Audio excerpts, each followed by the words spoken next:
Hi అండి. 'రావణ చెరలో Sita' part 54. తన పెదవుల్లో నవ్వు, కళ్ళల్లో ఆనందం, తన శ్వాస భారంగా మారింది. తను అనుకున్నదే ఇది. ఇప్పటికి తన కల నెరవేరింది అని తన మనసు ఆనందంతో ఉరకలు వేస్తుంది. అక్కడ ఉన్న ప్రతి ఒక్కరూ షాక్‌లో ఉండిపోయారు. అసలు వాళ్ళు చూస్తుంది నిజమా? అబద్ధమా? అని అలానే చూస్తూ ఉండిపోయారు. రాజేశ్వరి గారికైతే కళ్ళల్లో నిప్పులు కక్కుతూ ఉంది. ఎందుకంటే అక్కడ సత్య సూర్యని వెనక నుంచి గట్టిగా హత్తుకుని సూర్యని ఎక్కడికి వెళ్ళనివ్వకుండా ఆపేసింది. సూర్య ఇక ఎంతో సంతోషంగా వెనక్కి తిరిగి ముందు నుంచి సత్యాన్ని గట్టిగా హత్తుకుని, "ఏంటే ఇప్పటికి ఒప్పుకున్నావా నా ప్రేమని?" అని తన కన్నీళ్లను తుడుచుకుని ఆనందం పట్టలేక అంటాడు సూర్య. సత్య ఏం మాట్లాడలేక పాపం అలానే ఏడుస్తూ ఉండిపోయింది. సూర్యని గట్టిగా హత్తుకుని. చూస్తున్న అందరూ కూడా షాక్ అయితే రాజేశ్వరి గారికి కోపం వచ్చి ఫాస్ట్‌గా సత్య దగ్గరికి వెళ్ళి తన రెక్క పట్టుకుని సూర్య నుంచి లాగేసింది కోపంగా ఆవిడ. "ఏయ్! ఏంటే నీకు నా కొడుకు కావాల్సొచ్చిందా? దూరం జరుగు వాడి నుంచి" అని సత్య మీదకు గయ్యిమని లేస్తారు ఆవిడ. ఆవిడ మాటలకు ఇక సత్య ఏడుస్తూ పాపం అలానే ఉండిపోయింది. "మామ్! ఏం మాట్లాడుతున్నావు?" అని కోపంగా ఆవిడ మీద అరుస్తూ సత్య దగ్గరికి వెళ్ళి తన భుజం మీద నుంచి చేతిని వేసి గట్టిగా దగ్గరికి లాక్కొని, "మామ్! నేను నీకు ఇంతవరకు చెప్పలేదు కదా! సత్య అంటే నాకు ప్రాణం. తనంటే చిన్నప్పటి నుండి కూడా నాకిష్టం. టైం చూసి మీ అందరికీ చెప్పి తనని పెళ్లి చేసుకోవాలి అనుకున్నా. కానీ సత్యకి నేనంటే ఇష్టం లేదు అని నాకు అబద్ధం చెప్పింది. అందుకే ఇప్పటివరకు ఆగాల్సొచ్చింది. కానీ నాకిప్పుడు క్లియర్ అయింది. సత్యనే నా భార్య" అని తెగేసి చెప్పాడు సూర్య. వింటున్న అందరికీ సంతోషంతో కళ్ళల్లో నీళ్లు తిరిగాయి. సత్యకి అమ్మ, నాన్న లేని లోటు తీరినట్టు అవుతుంది అని అందరూ సంతోషంగా చూస్తూ ఉన్నారు వాళ్ళ వైపు. ఒక్క రాజేశ్వరి తప్ప. రాజేశ్వరి గారు కోపంగా, "ఏంటి సూర్య నువ్వనేది? ఎవరూ లేని అనాథని నువ్వు పెళ్లి చేసుకోవడం ఏంటి? అయినా మన స్టేటస్ ఏంటి? వీళ్ళ స్టేటస్ ఏంటి? నువ్వు తన్ని పెళ్లి చేసుకోవడానికి నేను ఏ మాత్రం ఒప్పుకోను" అని కోపంగా సూర్యని చూస్తూ అంటారు రాజేశ్వరి గారు. ఆవిడ మాటలు విన్న రామ్‌కి ఒక్కసారిగా పిడికిలి బిగుసుకుంది కోపంతో. కళ్ళు ఎర్రబడ్డాయి. కానీ ఒక్క మాట కూడా మాట్లాడకుండా సూర్య అసలు ఎలా హ్యాండిల్ చేస్తాడా అని వెయిట్ చేస్తూ ఉన్నాడు రామ్ కావాలనే. "రాజేశ్వరి ఏంటా మాటలు? అయినా నువ్వు బుర్రుండే మాట్లాడుతున్నావా? అయినా సత్యకి ఎవరూ లేకపోవడం ఏంటి? మనమంతా లేమా? నోరుంది కదా అని నోరు జారితే బాగోదు రాజేశ్వరి" అని కోపంగా అంటారు మహాలక్ష్మి గారు. "అమ్మా! ముందు నువ్వు ఊరుకో. అయినా నా కొడుకు నా ఇష్టం. ఇలా అనాథలు వచ్చి నా కొడుకుని ఇమ్మంటే అడిగితే ఇవ్వటానికి నేనేమి కూటికి గతిలేక లేను కదా! ఈ విషయం ఇంతటితో వదిలేసేయ్. ఎవరి పని వాళ్ళు చూసుకుంటే బెటర్" అని కోపంగా "రారా సూర్య" అని సూర్య చేతిని పట్టుకుని సత్య నుంచి దూరం జరుపుతుంది ఆవిడ సూర్యని. సత్యకైతే పాపం ఏడుపు ఆగనంటూ వస్తూనే ఉంది. అలానే కంటి నిండా నీళ్లతో ఏడుస్తూ అలానే అందరినీ చూస్తూ ఉండిపోయింది. సూర్యకి దూరం వెళ్ళలేక, "మామ్! కొంచెం నోరు అదుపులో పెట్టుకుని మాట్లాడు. అయినా సత్య అనాథేంటి మామ్? సత్యకి నేనున్నాను. తనని నేను పెళ్లి చేసుకుని నా లైఫ్‌ని లీడ్ చేస్తాను. అంతే ఇంక. ఎక్కువ మాట్లాడితే సత్యని తీసుకొని అందరికీ దూరంగా వెళ్ళిపోతాను" అని కోపంగా ఆవిడ మీద అరుస్తాడు సూర్య. "అవునురా అవును వదిలేస్తావు. ఇప్పుడు ఈ నంగనాచి నచ్చేసరికి కన్న తల్లిని కూడా కాదు అంటున్నావేరా? అయినా ఇన్ని రోజులు నీకు ఏ లోటు లేకుండా పెంచి నిన్ను చూసుకున్నందుకు ఇప్పుడు మమ్మల్ని కాలితో తన్నేస్తానంటున్నావు కదరా! ఈ అనాథ దాని కోసం" అని ఏడుపు ఆపుకుంటూ అంటారు ఆవిడ. సూర్య వెళ్ళిపోతాను అని అనేసరికి రాజేశ్వరి అలా అన్నారు. "ఇంకొకసారి అనాథ, అనాథ అని అన్నావనుకో అస్సలు ఊరుకోను చెప్తున్నా" అని మహాలక్ష్మి గారు రాజేశ్వరితో కోపంగా అంటుంటే, "అమ్మా! నువ్వెన్ని చెప్పినా సరే ఇది అనాథ అనాథ. తల్లి, తండ్రి లేక ఇలా డబ్బున్నవాడిని వలలో వేసుకుని తిరిగేదాన్ని ఇలానే అంటాను. అనాథనే అంటాను" అని అంటూ ఉండగానే మహాలక్ష్మి గారు కోపంగా రాజేశ్వరి చెంప పగలగొడతారు గట్టిగా. రాజేశ్వరి గారు కోపంగా చెంప మీద చేతిని పెట్టుకుని, "ఎవరే అనాథ? ఇంకొక్కసారి నువ్వు అలా అన్నావే అనుకో నిన్ను చంపేస్తాను జాగ్రత్త అని కోపంగా మహాలక్ష్మి గారు అంటుంటే, నువ్వు నన్ను చంపినా కూడా దీన్ని అనాథనే అంటాను కరాఖండిగా చెప్పేసింది రాజేశ్వరి. అనాథ అని ఎవరిని అంటున్నావే నువ్వు? మరి నీ బతుకేంటే? అని కోపంగా రాజేశ్వరిని అంటుంది మహాలక్ష్మి గారు. మహాలక్ష్మి, ఏం మాట్లాడుతున్నావు నువ్వు? అని కసిరినట్టుగా అంటారు రాజారాం గారు. లేదు లేదు, మీరు ఊరుకోండి. అయినా దీని బతుకు ఏంటి అనేది దీనికి తెలిస్తేనే కదా ఒకరిని అనకుండా ఉంటుంది. ఇన్ని రోజులు నెత్తిన పెట్టుకుని చూసుకున్నందుకు మనకి బాగా బుద్ధి చెప్పింది కదా! అందుకే దీనికి ఈరోజు నిజం తెలియాలండి. మీరు నన్ను ఆపొద్దు ప్లీజ్ అని రాజారాం గారికి కంటి నిండా నీళ్లతో అంటుంది మహాలక్ష్మి గారు.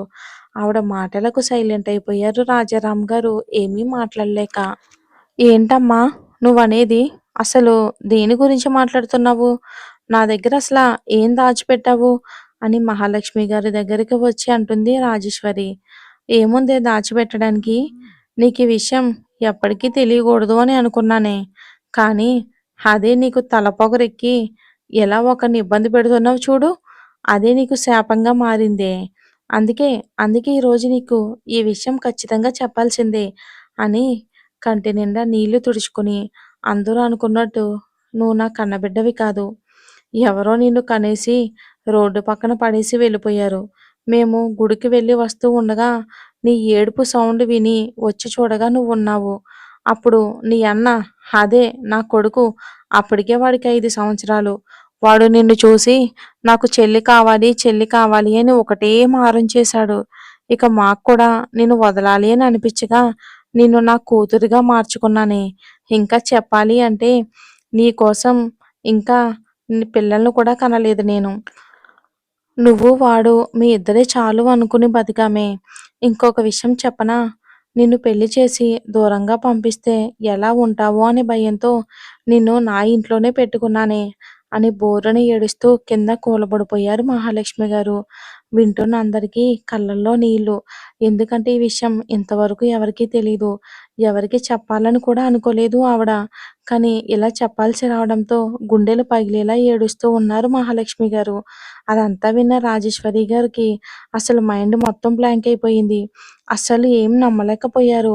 అలా ఆలోచిస్తూనే కింద కూర్చున్న మహాలక్ష్మి గారి దగ్గరికి వెళ్ళి, అమ్మా, నువ్వు అబద్ధం చెప్తున్నావు కదా!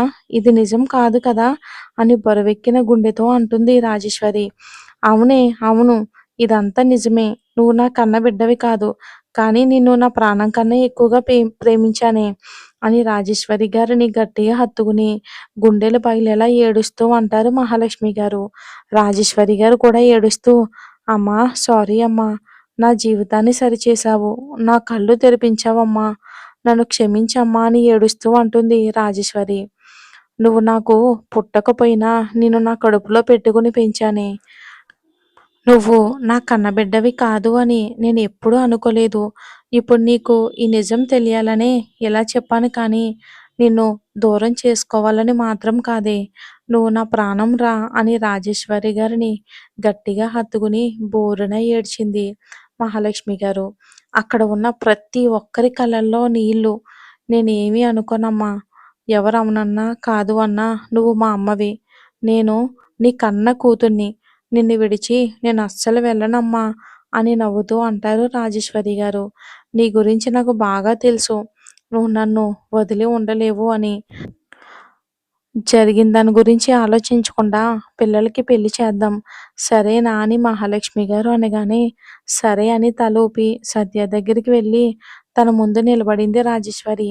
సత్య కళ్ళల్లో నీళ్లు ఆగనంటూ వస్తూనే ఉన్నాయి. ఎంతలా అంటే సూర్యని విడిచి దూరం జరిగి నిలబడింది. రాజేశ్వరి గారు సత్య చేతిని పట్టుకుని, సత్య, ఈ అత్తయ్యని క్షమిస్తావు కదరా అని దీనంగా అడిగారు ఆవిడ. ఆ మాటకు, అత్తయ్య, ఏంటా మాటలు? అయినా నేను మీ కోడల్నే కదా! నన్ననే రైట్స్ మీకెప్పటికీ ఉంటాయి. ఇలా అనకండి అని ఏడుపును ఆపుకుంటూ అంటుంది సత్య. ఆవిడ కూడా నవ్వుతూ సత్య చేతిని సూర్య చేతిలో పెట్టి జత చేసింది. ఇప్పుడు అడుగుతున్నా కోడలా, మా కొడుకుని పెళ్లి చేసుకుంటావా అని నవ్వుతూ అడుగుతారు ఆవిడ సత్యని. ఆ మాటకు ఇంట్లో అందరూ కూడా పక్కున నవ్వారు. ఇంకంతే. ఇంక సత్యకి సిగ్గు ముంచుకు వచ్చి సూర్య గుండెల్లో తలదాచుకుంటుంది. హమ్మయ్య! ఇంక అమ్మాయి ఓకే చెప్పినట్టే. ఇంకా ఈ ఇంట్లో పెళ్లి బాజాలు మొదలుపెట్టాలి అని పరంధామయ్య గారు కండువాని సరిచేసుకుంటూ అంటారు సంతోషంగా మీసం మెలిస్తూ. సత్య సూర్యని వదిలి రామ్ దగ్గరికి వెళ్ళి అన్నయ్య అని గట్టిగా హత్తుకుంది ఏడుస్తూ. ఏంటి తల్లి ఇది? నాకు నీ మనసులో ఏముందో చెప్తే ఇంత గొడవ అవ్వనిచ్చేవాడినే కాదు. ఎంతో హ్యాపీగా ఈ పెళ్లి జరగనిచ్చేవాడిని. బట్ ఏం కాదులేరా! మీకు ఇదొక స్వీట్ మెమరీ. ఓకేనా? ఇంక వేరే ఏం ఆలోచనలు లేకుండా హ్యాపీగా ఉండు. సరేనా అని సత్య తల నిమురుతూ అంటాడు రామ్ చిరునవ్వుతో. థ్యాంక్ యూ అన్నయ్య. ఈరోజు నీ వల్లే మాకీ పెళ్లి జరుగుతుంది. లేదంటే మేము ఎలా ఉండేవాళ్ళమో తలుచుకుంటేనే భయంగా ఉందన్నయ్య. Thank you. Thank you so much అన్నయ్య అని నవ్వుతూ అంటుంది సత్య. నువ్వు నా బంగారం రా! నీకు ఏ చిన్న కష్టం వచ్చినా ఈ అన్నయ్య తట్టుకోలేడురా! ఈ సూర్యగాడు ఎప్పుడైనా నిన్ను ఇబ్బంది పెట్టాడనుకో నాకు చెప్పు. వాడి తోలు నేను తీసి ఆరేస్తా వాడిది అని రామ్ అనగానే, ఇప్పుడే చెప్పన్నయ్య. అయినా బావకి అస్సలు ధైర్యం లేదు. మా ప్రేమ గురించి అందరి ముందు బయట పెట్టలేకపోయాడు. అందుకే నువ్వు కొంచెం బావకి ధైర్యం నేర్పించు అని కొంటిగా అంటుంది సత్య. ఆ మాటకు అందరూ ఒక్కసారిగా నవ్వితే సూర్య మాత్రం మాడిపోయిన ఫేస్ పెట్టుకుని సత్య వైపు కొట్టేసేలా చూస్తూ ఉన్నాడు. అన్నయ్య చూడన్నయ్య బావ ఎలా చూస్తున్నాడో, మళ్ళీ నన్ను ఏం చేస్తాడో ఏంటో అంటుంది భయంగా సత్య. మరి మరి ఏం జరుగుతుందో వచ్చే ఎపిసోడ్‌లో చూద్దాం. వీళ్ళిద్దరికీ కూడా పెళ్లి చేసేద్దాం. అలాగే ఇంకా ఆర్య, రాధి ఉన్నారు. శృతికి కూడా చేసేద్దాం. మరి వచ్చే ఎపిసోడ్‌లో చూద్దాం.